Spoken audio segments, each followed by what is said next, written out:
اعوذ باللہ من الشیطان اللعین الرجیم بسم اللہ الرحمن الرحیم الحمد للہ رب العالمین والصلاة والسلام علی مولانا ابی القاسم محمد وآلہ الطیبین الطاہرین المعصومین۔ دوستو، ہماری گفتگو خدا شناسی کے بارے میں شروع ہو چکی ہے، اور ابھی جو ہم جن نظریات کی بررسی کر رہے ہیں، جن کے بارے میں بحث و گفتگو کر رہے ہیں، وہ مغربی فلاسفہ کی نظر میں خدا کا تصور کیا ہے، اس بارے میں گفتگو ہو رہی ہے۔ اس بارے میں ہم نے کچھ فلاسفہ کے نظرات آپ کے سامنے پیش کیے تھے، جن میں سے سب سے پہلے ہم نے جو نظر پیش کی وہ سقراط کی نظر تھی، جو مشہور فلسفی رہے ہیں۔ سقراط کے بارے میں ہم نے کہا کہ وہ مشرک تھے اور چند خداؤں کے قائل تھے، اور ان کا کہنا یہ تھا کہ انسان سعادت حاصل کرنے کے لیے، کمال نہائی پانے کے لیے خدا کا محتاج نہیں ہے، اور خود انسان کو اپنے اصول اخلاقی مرتب کرنے ہوں گے، اور یہ اصول اخلاقی جو ہیں انسان کو کامیابی سے ہمکنار کر سکتے ہیں۔ اس کے بعد ہم نے دوسرے بڑے عظیم فلسفی افلاطون کہ جو فلسفے اشراق میں جن کا بڑا اہم نام ہے، ان کے بارے میں، ان کی نظر کے بارے میں ہم نے گفتگو کی تھی۔ افلاطون دو خداؤں کے قائل تھے، جیسا کہ ہم نے آپ کو گزشتہ جلسے میں بتایا تھا۔ ان کی نظر میں ایک خدا جو اصلی خدا ہے وہ خیر مطلق ہے، اور دوسرا ثانی ہے جسے پسر کہتے تھے، وہ بیٹا، اور کہتے تھے کہ خدا کی معرفت ہر کس و ناقص کے بس کی بات نہیں ہے۔ ہر انسان عادی خدا کی معرفت حاصل نہیں کر سکتا، بلکہ اس کے لیے بہت سارے علوم، بہت ساری محنت کی ضرورت ہے، اور ان علوم کے حاصل کرنے کے بعد انسان خدا کو پہچان سکتا ہے۔ اس کے لیے انہوں نے مثلا ایک تو یہ کہ فلسفی ہونا چاہیے، گویا ان کی نظر میں خدا صرف فلسفیوں کا خدا ہو سکتا ہے، اس کی معرفت محدود ہے، مخصوص ہے فلسفیوں سے۔ دوسری چیز جو انہوں نے پیش کی وہ یہ تھی کہ 50 سال کا تقریباً جب فلسفی ہو جاتا ہے اور بہت زیادہ جد و جہد اور محنت کرتا ہے، تب کہیں جا کے وہ خدا کو پہچانتا ہے۔ آج جو ہم جس نظریے کے بارے میں گفتگو کریں گے وہ نظریہ ہے ارسطو کا نظریہ۔ ارسطو کہتے ہیں کہ دنیا ہمیشہ سے موجود تھی، ایسا نہیں ہے کہ کسی نے اسے خلق کیا ہو۔ تو مثلا دنیا گوئے ایک طریقے سے یہ نظریہ ایسا ہے کہ جس کے لیے کہا جائے کہ عالم حادث نہیں ہے بلکہ عالم کو قدیم مانتے ہیں، مثلا ایک طریقے سے، جو بعد میں ویسے اسلام میں بھی آئیں بعض ویسے اس طریقے کی۔ تو یہ گویا شاید یہ ارسطو کی وجہ سے ہی دنیا اسلام میں منتقل ہوئی تھی کہ عالم قدیم ہے، کیونکہ جو لوگ یہ قائل ہیں کہ عالم قدیم ہے، وہ کہتے ہیں کہ خدا ہمیشہ سے فیاض ہے۔ تو اگر عالم ہم نہ مانے کہ قدیم ہے تو نتیجہ اس کے یہ نکلے گا کہ ہم کہیں گے ایک زمانہ تھا کہ جب خدا فیاض نہیں تھا، جبکہ انہوں نے یہ تصور نہیں کیا کہ قدیم تصور کرنے سے دنیا کے بہت سارے اشکالات ہیں کہ جو لازم آئیں گے، جیسے تعدد خدا میں لازم آئے گا، جیسے اہل سنت اور بعض فرقے ان کے وہ اس بات تعدد ثمانیہ کے قائل ہیں، قدم ثمانیہ کے قائل ہیں۔ وہ کہتے ہیں کہ 8 چیزیں قدیم ہیں۔ ارے بھائی، قدیم صرف پروردگار ایک ہی قدیم ہے، ایک ہی واجب وجود ہے بس، اب باقی اس کے ذیل میں جو بھی چیز آ رہی ہے سب اس کے ذیل میں۔ لیکن عالم حادث ہے کنفرم، کیونکہ نہیں تھا پھر ہوا۔ یہ نہیں کہہ سکتے عالم کو کہ عالم ہمیشہ سے ہے، بلکہ نہیں تھا اور ہوا۔ اور اگر مثلا ایک یہ درمیان میں اگر عالم کو قدیم مانے تو آج تبدیلی اس کے اندر نہیں ہونی چاہیے. قدیم کے اندر تبدیلی مانا نہیں رکھتی ہے کہ نقطہ ہے، اس کے بارے میں سوچا جا سکتا ہے. تو ارسطو کے نظریے کے مطابق یہ دنیا ہمیشہ سے تھی، اس کا بنانے والا کوئی خدا نہیں ہے، بلکہ اس دنیا کو حرکت دینے والا خدا ہے. حرکت وہ دے رہا ہے، لیکن ایسا نہیں ہے کہ کبھی دنیا نہ رہی ہو. تو گویا اس کے نظر میں محرک ہے خدا، صرف جو اس دنیا کو حرکت دے رہا ہے، اور یہ دنیا چل رہی ہے ہمیشہ سے. اس نظریے میں ایک چیز جو سامنے آ رہی ہے کہ جو کچھ بھی کرنا ہے وہ انسان کو کرنا ہے خود. وہ تو صرف حرکت دے رہا ہے، اس نے ایک ہی روش پہ، ایک ہی اس پہ اسے چلا رکھا ہے. اب اس میں تبدیلی، تغییر، حدوث جو بھی ہے وہ انسان کے ذریعے سے ہونا ہے. یہ چیز کے اس سے نکل کر آتی ہے، کیونکہ ارسطو یہ کہتا ہے کہ خدا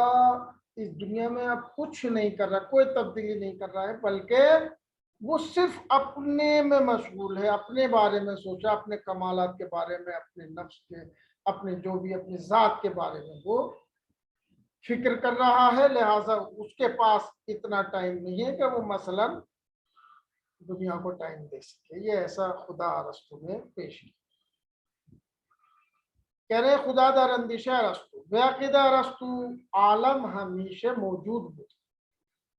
عالم ہمیشہ سے موجود تھا. وہ کسی آن رب وجود نے آبود دیاس، اور کوئی اسے وجود میں نہیں لایا ہے. ازن رو خدا ارسطو خالق جہان نیست. اس سے سمجھا جاتا ہے کہ ارسطو جس خدا کی بات کر رہے ہیں وہ خدا خالق جہان نہیں ہے، دنیا کو بنانے والا نہیں ہے، بلکہ تنہا محرک جہان است، بلکہ صرف دنیا کو حرکت دے رہا ہے. محرکی کے خود حرکتی نہیں، ایسا محرک کہ جس کے اندر خود حرکت نہیں موجود ہے. بارز ترین صفت خدا ارسطو ہمین عنوان محرک غیر متحرک است. یہ کہہ سکتے ہیں ہم کہ خود ارسطو کا خدا جو ہے وہ ایسا محرک ہے کہ جو خود متحرک نہیں ہے. نقطہ مهم در خدا شناسی ارسطو آناست کے بے عقیدے وے، کہنے ارسطو کی خدا شناسی اور معرفت خدا کی باب میں جو اہم نقطہ ہے وہ یہ ہے کہ اس کے عقیدے کے مطابق خدا را نمی توان پرستش کر، خدا کی عبادت نہیں ہو سکتی. بے محبت ورزی، خدا سے محبت نہیں ہو سکتی. واضح انتظار یاری داشت، نہ اس سے کسی طرح کی امید رکھی جا سکتی ہے کہ وہ کوئی مدد کر دے گا. خدا ارسطو بے ہیچ وجہ نمی تواند محبت انسان پاسو کیا. ارسطو کا خدا ایسا ہے کہ جو کبھی بھی انسان کی کسی دعا کا، انسان کی کسی طلب کا، انسان کی مدد کی گہار کا کوئی جواب نہیں دیتا ہے. کیوں؟ وہ ارادہ ہی نہ دے رہا، کیونکہ خدا کے پاس اس کام کے لیے ارادہ ہی نہیں ہے. وہ کاری ازو سر نمی زنت، کوئی وہ کام انجام نہیں دیتا کیونکہ وہ غیر متحرک ہے. مثلا فقط مشغول تفکر دربار خویش ہے، وہ صرف اپنے بارے میں سوچ رہا ہے. ارسطو کا خدا صرف اپنے بارے میں سوچ رہا ہے. یہ ارسطو کی نظر ہے. اب ہم جمع کرتے ہیں اپنی بحث کو تاکہ ہم اس بحث سے آگے گزر کے اپنی اصلی بحثوں کی طرف، کہ جو اسلام کی نظر میں ہمیں یہ دیکھنا ہے کہ خدا کی تصویر کیسے پیش کی ہے، خدا کا تصور کیا ہے، یہ ہم نے انشاءاللہ گفتگو کرنی ہے. خدا در اندیشہ مسیحیان قرون وسطی کہہ رہے ہیں کہ قرون وسطی میں جو عیسائی لوگ تھے ان کی فکر کیسی تھی خدا کے بارے میں، وہ ہم نے کچھ اشارہ گزشتہ بحثوں میں کیا ہے آپ کی خدمت میں.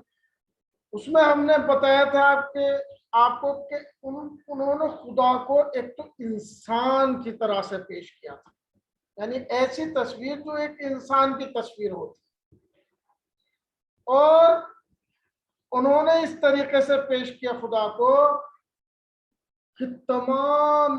چیزیں جو کچھ بھی ہو رہی ہیں وہ ان سب کی علت خدا ہے۔ مثلا ہم اگر بیمار ہو گئے تو خدا نے بیمار کیا، ہم اگر کسی مشکل میں مبتلا ہیں تو بھی خدا مبتلا کر رہا ہے، اگر مثلا کلائمیٹ چینج ہو رہا ہے تو بھی خدا کر رہا ہے، ہر چیز مثلا اگر لائٹ چلی گئی تو مثلا خدا نے۔ اب اس طرح کی تصویر جب خدا کی پیش کی گئی تو یہ بہت ہی نامناسب تصویر تھی، گویا ایک طریقے سے ایسی تصویر پیش کی گئی کہ خدا جادوگر ہے، وہ جیسے جادو سے کوئی بھی چیز بنا سکتا ہے، جیسے رومال سے مثلا کبوتر بنا دیتے ہیں بعض لوگ، البتہ وہ شوبدہ ہوتا ہے، آنکھوں کو دھوکہ دینے والی چیز ہوتی ہے، لیکن کرتے ہیں ایسا۔ گویا ایسا خدا ان کے نزدیک تھا، عیسائیوں کے نزدیک، کہ جو جادوگر ٹائپ تھا اور جو جیسے جب چاہے کر سکتا ہے، جبکہ وہ یہ کہتے تھے کہ کسی چیز کی کوئی علت نہیں ہے، اسباب و مسببات اس دنیا میں نہیں ہے، جو کچھ کرتا ہے خدا کرتا ہے۔ ہم یہ مانتے ہیں کہ یہ نظریہ بالکل خلاف عقل، کیونکہ یہ دنیا اسباب و مسببات کی دنیا بنائی ہے خدا، اور جب اسباب و مسببات کی دنیا ہے،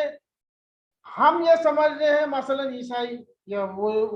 مشرق وسطی قرون وسطی والے جو مسیحی تھے وہ لوگ، کہ بھائی جو کچھ بھی کرتا ہے، اب علم جتنا ترقی کرتا گیا علتیں معلوم ہوتی گئی، اسباب معلوم ہوتے گئے، مثلا کہ بھائی اب بارشیں اتنی خطرناک کیوں آ رہی ہے، کا کلائمیٹ چینج ہو رہا ہے۔ کلائمیٹ چینج کیوں ہو رہا ہے؟ کیونکہ گیسیں جو ہیں وہ طرح طرح کی دنیا سے فضا میں جا رہی ہیں، اور جو اوزون ہے اس کے اندر سوراخ ہو گیا، اس کی وجہ سے یہ گڑبڑیاں ہو رہی ہیں، گلیشیئر پگھل رہے ہیں، فلاں ہو رہا ہے۔ تو اب وہ ان سب چیزوں کی علت کیا چیز ہو گئی؟ خود انسان کا کردار ہو گیا، انسان کا عمل ہو گیا، کہ اس نے ایسی کیسے استعمال کری کہ جو نقصان دہ تھی۔ تو اب گوئے اس زمرے سے خدا کو باہر کر دیا۔ ایسے جیسے جیسے علم ترقی ہوتا کرتا چلا جائے گا اور علتیں معلوم ہوتی چلی جائیں گی تو پھر تو خدا کسی چیز کی علت نہیں رہے گا۔ تو یہ ایک ایسا تصور پیش کیا کہ جو ترقی اور علم اور معلومات کے بڑھنے کے بعد خدا کا بوریہ بستر سمٹ جائے گا، جبکہ اگر ہمیں بخار آیا ہے تو اس کی کوئی نہ کوئی علت ہے ضرور، ہر چیز کی علت، یہ دنیا علتوں کے ہی ذریعے چل رہا ہے، لیکن علت العلل یہ چیز وہ سمجھانے میں ناکام رہے مسیحی، جس کا نتیجہ نکلا کہ لوگ جیسے جیسے علتوں کو کشف کرتے گئے ویسے ویسے خدا کا دائرہ محدود ہوتا چلا گیا، کہ بھئی اس کی تو علت معلوم ہے، یہ خدا نے نہیں کیا، بس تو اب اتنے حصے میں خدا باقی رہا جن کی علتیں ہمیں معلوم نہیں۔ اب یہ تصور کیجیے مثلا علم ترقی کر گیا اور بالکل ہر چیز کی علت معلوم ہو گئی، تو پھر تو یہ کہہ دیں گے خدا کا کوئی ہے ہی نہیں اس میں کردار، خدا کسی چیز میں کوئی رول رکھتا ہی نہیں ہے۔ تو یہ تصور غلط تھا، جبکہ دنیا اسباب و مسببات کا مجموعہ ہے، اس میں کوئی بھی چیز بغیر سبب کے نہیں ہو سکتی ہے، اور وہ سبب اگر ہم نے کشف کر لیا ہے تو یہ اور زیادہ یقین کی طرف ہمیں لے کر جائے گا۔ مثلا اگر ایٹم سے بنی مثلا دنیا کسی بھی، اگر بہت ساری چیزیں جو کشف ہوتی ہے کہ فلاں چیز سے بنی، انتہا وہ کس چیز سے بنی ہے یہ ہمیں دیکھنا ہے، علت العلل اس چیز۔ تو خدا در اندیش مسیحیان قرون وسطی، قرون وسطی کے پادریوں عیسائیوں کے تفکر میں خدا کیسا تھا، یہ آج کی ہماری یہ گفتگو کریں۔ در بحث عوامل گریز از دین در غرب، کریں وہ جو ہم نے عوامل پیش کیے تھے کہ مغربی دنیا میں کیوں لوگ دین سے دور ہوتے چلے گئے، اشارے کوتاہی داشتیم، ایک مختصر سے اشارہ ہم نے کیا تھا بے تصویر انسان گونہی کے سوئے کلیسا از خداوند ارائے میشو، اس تصویر کی طرف کہ جو انسانوں کی طرح کی تھی، خدا کی تصویر جو کلیسا کی طرف سے پیش کی جا رہی تھی، جس میں ہم نے کہا تھا کہ وہ کہتے تھے کہ خدا کی ایک آنکھ کا فاصلہ دوسری آنکھ سے مثلا 5 لاکھ کلومیٹر کے برابر. کیا عجیب سا تصور. در انجا ان نقطے رمی افزائیم، یہاں پر اس نقطے کو ہم بڑھا رہے ہیں کہ در قرون وسطی میں تفکر غالبان بود کہ خداوند عاملی است. یہ وہ لوگ سوچتے تھے کہ جس طریقے سے دوسرے عوامل سے دنیا چل رہی ہے ایسے ایک عامل بھی خداوند ہے، لیکن ان چیزوں کا عامل وہ ہے کہ جن کی علت ہمیں معلوم نہیں. تفکر غالبان بود کہ خداوند عاملی است در کنارے سائر عامل ہے مؤثر در جہاں. دنیا میں جو دوسرے اسباب ہیں ان کے ساتھ ساتھ ایک سبب اور ایک عامل اللہ ہے، خدا بھی ہے. خدا باوران در ان دورے، اس زمانے کے خدا کے اوپر اعتقاد رکھنے والے ہر گاہ برائے حادثے ہی، جب بھی کسی حادثے کسی نئے واقعے کے بارے میں نہیں جانتے تھے کہ اس کی علت کیا ہے، ہر گاہ برائے حادثے ہی مانند زلزلے، خسوف و نظائر آن اور اس طریقے کی دوسری چیزیں، جب ان کی علت نہیں جانتے تھے، علت نمی یافتان آن رب خداوند نسبت خداوند، تو اس وقت وہ کہتے تھے جب ان چیزوں کی علت ہم معلوم نہیں، بس ان چیزوں کا کرنے والا خدا. زلزلہ، خسوف، یہ چاند گرہن، سورج گرہن وغیرہ، جب ان کی علت معلوم نہیں ہوتا کہتے تھے کہ اب آج تو پتہ چل گیا کہ خسوف کیا ہوتا ہے اور خسوف کیا ہوتا ہے، تو گویا ان کا خدا اب یہاں پہ دخالت نہیں. نتیجہ ان طرز تفکرانہ، یہ کہ اس فکر کا نتیجہ یہ نکلا کہ خداوند را درمیان مجہولات خود جستجو کرو. گویا خدا ان کا ان چیزوں تک محدود تھا جو مجہول تھی، معلومات میں ان کے خدا کا کوئی رول نہیں تھا. معلومات اپنے آپ ان علتوں کے ذریعے سے ہو رہی ہیں جن کے وہ قائل تھے، جنہیں وہ جانتے تھے. وطباً ہرچہ بے معلومات ما افزودے و از مجہولات کاستے شد، اور جتنا بھی ہماری معلومات میں اضافہ ہوتا چلا جائے گا اور مجہولات کم ہوتے چلے جائیں گے، قلم روئے کار و اثر گزاری خداوندیس تنتر مشو، اتنا ہی جو ہے جب مجہولات میں ہے خدا اور مجہولات معلوم ہوتے جا رہے ہیں، تو جتنا مجہولات کا دائرہ چھوٹا ہوتا چلا جائے گا اتنا ہی خدا کی فعالیت کا دائرہ بھی کم ہوتا چلا جائے گا. اگر فرض کنیم روئے تمام معمہ ہائے بشر گشود شود و انسان عوامل طبیعی ہر پدیدہ ایرا شناسائی کنت، اگر یہ فرض کریں کہ اب تمام جتنے بھی معمے رہے ہیں جنہیں جانتا نہیں ہے انسان وہ سب کھل جائیں، اور جتنی بھی علتیں ہیں وہ سب کشف ہو جائیں انسان کے اوپر، دیگر چیزیں برائے خدا باقی نہ خواہد مان، پھر خدا کے لیے کوئی چیز باقی نہیں رہے گی. بنا پر ان اندیشے اس فکر کے مطابق تنا برخی موجودات جہان نشان وجود خداوند استن، اس فکر کے مطابق صرف کچھ موجودات ہیں جو دنیا کے کہ جو خدا کے وجود کی علامت ہے. کون سے؟ یعنی موجوداتی کے علل آنہا نا شناخت باقی مانتا، صرف وہ موجودات جن کی علتیں ہمیں معلوم نہیں، اور اگر کل کو علتیں ان کی سب کی معلوم ہو گئی تو بس خدا کا وجود.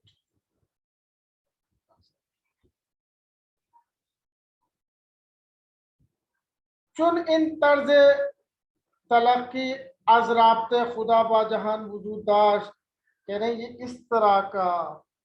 سوچ، اس طرح کی سوچ، اس طرح کی تلقی خدا کے جہاں دنیا سے رابطے کے بارے میں موجود تھی. اسی لیے آگسٹ کانٹ جو ایک فلسفی ہے یورپ کا، اس نے کہا تھا معترضان میگوید، اعتراض کے طور پر کہتا ہے علم خدا را الشغل خود جدا کر، علم نے خدا کے کام کو اس سے الگ کر دیا. کیوں؟ کیونکہ خدا کا کام ان چیزوں میں تھا جو ہمارے پاس نہ معلوم تھی، اور جیسے جیسے علم بڑھتا گیا ویسے ویسے وہ معلوم ہوتی چلی گئی، تو علم نے خدا کو اس کے کاموں سے دور کر دیا ہے، وہ پورا در انزوا قرار داد، اور نتیجہ یہ ہوا ہے کہ اب وہ اکیلا تھکیلا ہو گیا ہے۔ یہ اس نے اعتراض کے اس فکر کے اوپر گویا۔ مقصود ہے وہ عظیم سخن آناست، اس کا مقصد اس بات سے یہ ہے کہ تاکنون مردمی پنداشتن، کہ ابھی تک لوگ سوچتے تھے علت ہر حادثے خدا، ہر حادثے کی علت خدا ہے، یعنی خدا را نیروی مرموزی میدانستن، یعنی خدا کو وہ ایک پوشیدہ طاقت سمجھتے کہ مانند جادوگری، ایک جادوگر کی طرح سے یک مرتبہ تصمیم میں گرت، اچانک اس نے کوئی ارادہ کیا، وہ بدون مقدمے ہر حادثے را میافت، اور بغیر کسی مقدمے کے کسی بھی کام کو کر دیتا ہے۔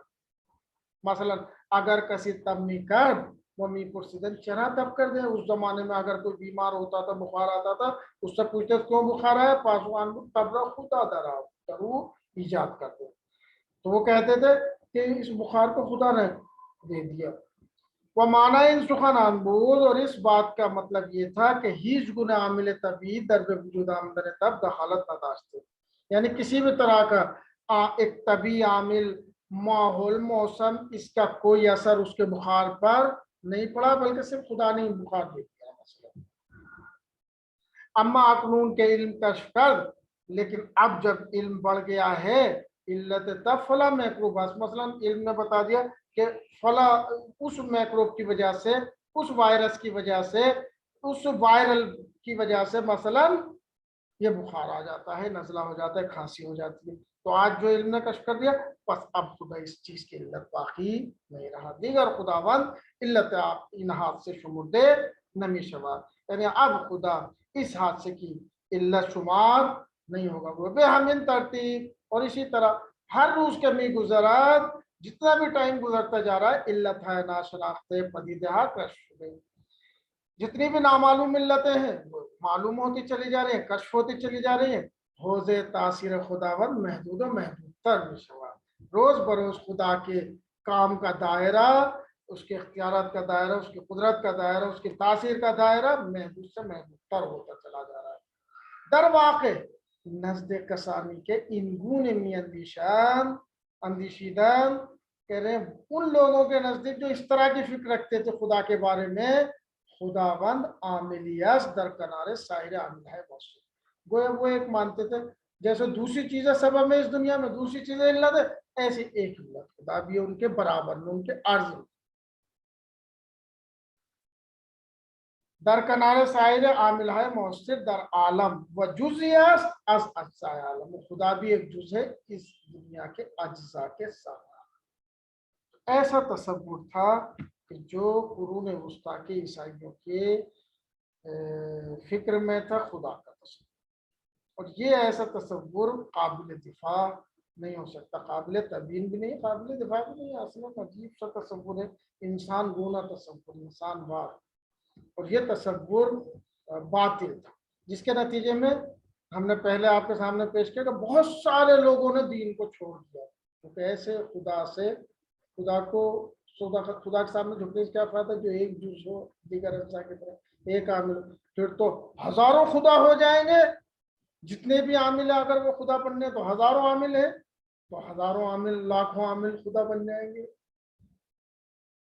السلام علیکم ورحمۃ اللہ۔